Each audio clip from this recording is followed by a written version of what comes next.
कहानी शुरू होती है। शांतिपुर गांव के एक कोने में एक पुराना लेकिन सुंदर घर था, शर्मा निवास।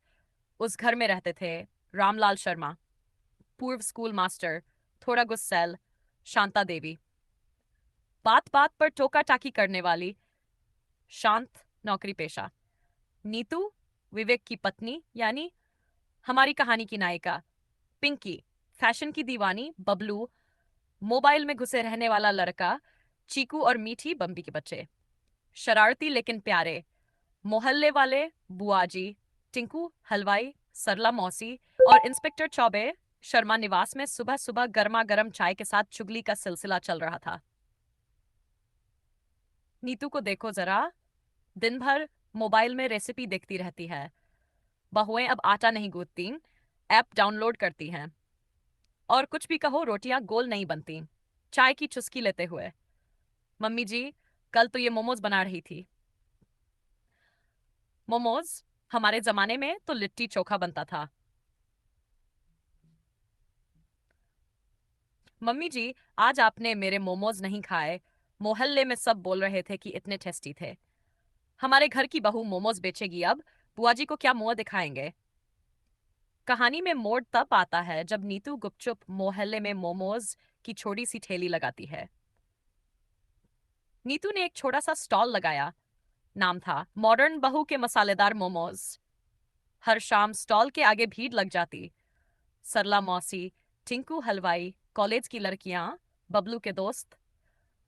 सरला मौसी, बिटिया, वो लाल वाली चटनी की रेसिपी बताएगी? टिंकू हलवाई, अब तो मेरी समोसे की दुकान खाली पड़ी रहती है। एक दिन शर्मा जी को यह बात पता चल जाती है।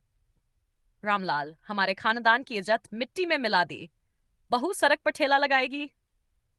औरतों का काम घर संभालना है, बिजनेस करना नहीं। नीतू सहमे हुए, लेकिन पापा जी, मम्मी जी, ये ठेला नहीं, मेरी पहचान है। मैं बस ये दिखाना चाहती थी कि बहू भी कुछ कर सकती है।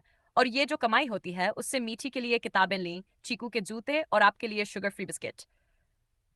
इस पर पूरा परिवार चुप हो गया।